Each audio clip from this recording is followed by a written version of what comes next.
ئایا چی ئەبێتە هۆی ئەوەی کە واجب بێ لەسەرمان ئێمە خۆمان بشۆرین، یعنی غوسل و غوسل چۆن دەرەکرێ و ئەگەر ئاو دەست نەکەوت دوای ئەوە چی بکەین. طبعا خاڵی یەکەم چی ئەبێتە مایە ئەوەی کەوا ئینسان غوسل بکە، یعنی غوسلی لەسەر فەرز بێ. طبعا تۆ توانی بۆ هەر شتێکی تر لە هەر کاتێکا بتێ توانی غوسل بکەیت، لە هەر کاتێکا بتێ توانی غوسل بکەیت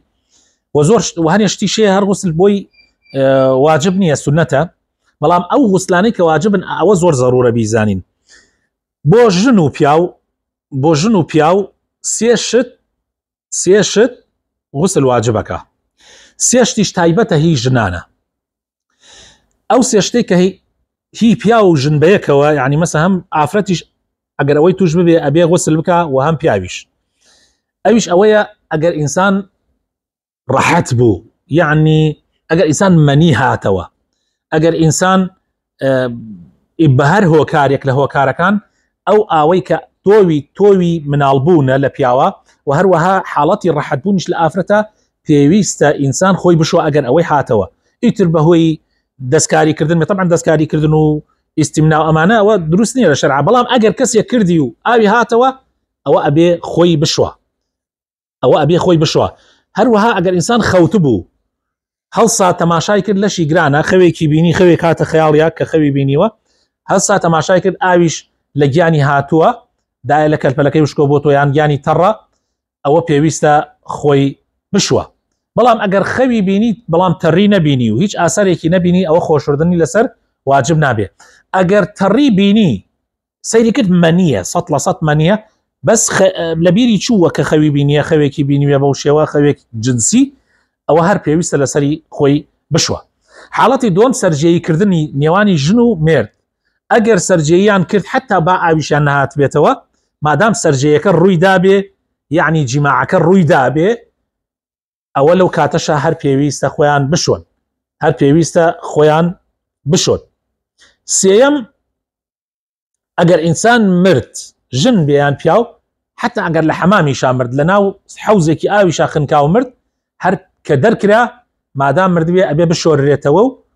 ئەمجا کفن بکرێ، یعنی ئەبێ غوسل بکرێ. ئەم سێ حاڵەتە هی ژن و پیاو یعنی واجبە کە غوسل بکە. و حاڵەتەکانی ئافرەتیش کە تایبەتن بە ئافرەتەوە، سوڕی مانگارە ئەگەر کۆتایی پێهات ئەبێ خۆی بشوە، زەیسانی و پاش مناڵبوون ئەگەر کۆتایی پێهات ئەبێ خۆی بشوە، و مناڵبوونیش هەر کاتێ مناڵ لە باری چوویان بوو ئەگەر حتا خوێنیشی نەبینی هەر ئەبێ ئافرەت خۆی بشوە. بڵێ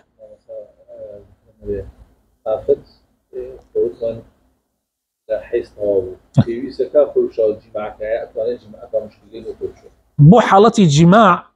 ئەگەر ئافرەت پاک بوویەوە لە حەیز،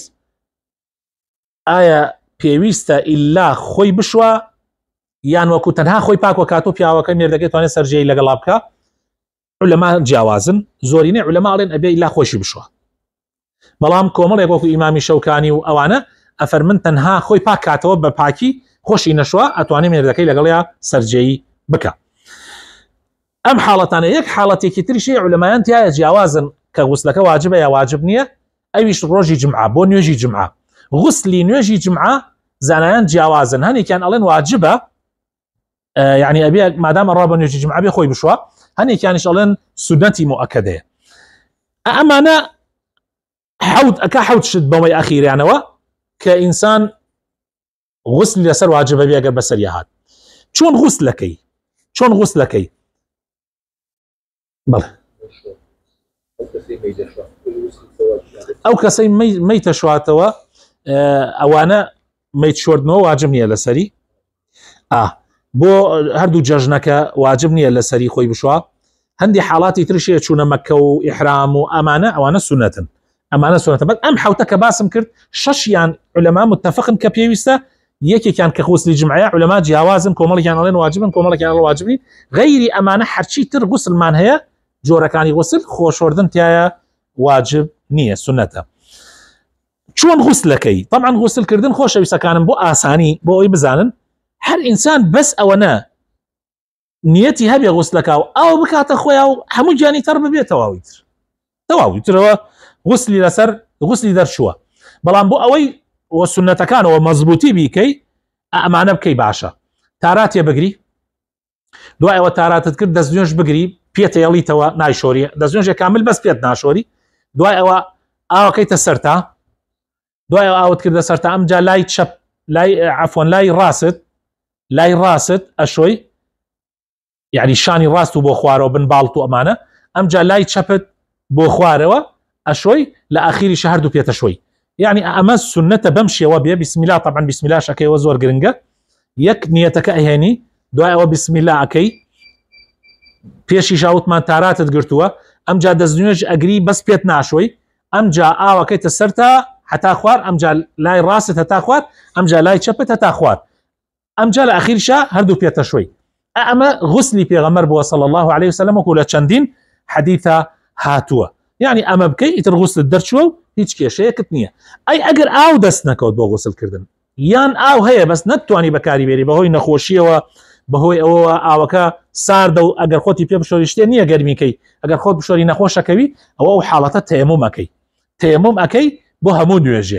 هەموو نوێژێک تەیەمومێکی بۆکەی تەیەموم ئەوەیە خۆڵێکی پاک یان سەرجەیەکی بڵێ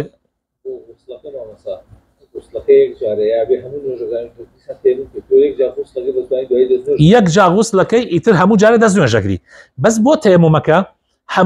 هەموو نوێژی ئەبێت تەیەموم بۆ بکەی هەموو نوێژی ئەبێت چونکە هێشتا تۆ لەشت پاک نەبووتەوە چونکە لەشت پاک نەبووتەوە تۆ بەس تەنیا تەیەمومەکەی لەبەرەوەی نوێژ بوو هەر کاتی ئاوت دەستکەوت یان نەخۆشیەکەت نەما یان شتێ دەستکەوت ئاوەکەی پێگەرمکەی ئەو کاتانە غوسلەکەیت و ئیتر پێویستت بە تەیەموم نامێنێ حتا لاشت گران بێ و خۆت نەشۆر دەبێ هەموو نوێژێ بێت تەیەمومی بۆ بکەیت تەیەمومکردن چۆنە خۆڵێکی پاک یا مەسەلەن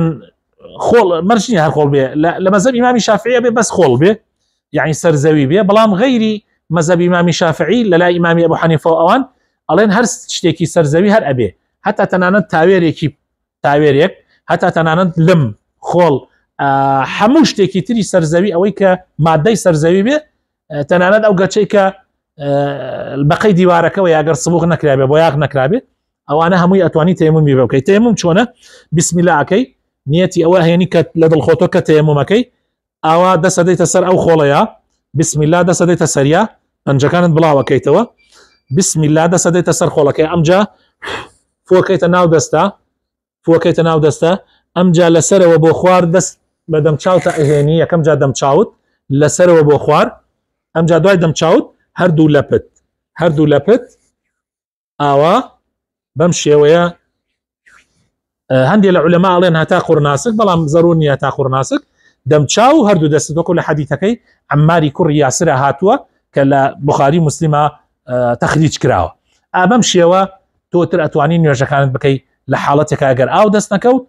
یان ئاو هەیە بەڵام ناتوانی گەرمی بکەی یان ئاو هەیە و ئەشتوانی گەرمیکەی بەڵام نەخۆشی و ناتوانی بەکاری بێنی ئەترسی نەخۆشیەکەت زیادکە ئاوی سوێرش یعنی ئەگەر ئاوەکە شۆر بێت سوێر بێت یان ئاوەکە شیرین بێ هیچ تەسیر ناکە بۆ خۆشۆردن هیچ تەسیر ناکە و هیچ کاریگەری نییە مهم ئاوەکە ڕەنگی تامی بۆنی نەگۆڕابێ بە شتێکی پیس ڕەنگی تامی بۆنی نەگۆڕابێ بە شتێکی پیس پای پەروەردگار لە گوناهی هەموو لایەکمان خۆش بێ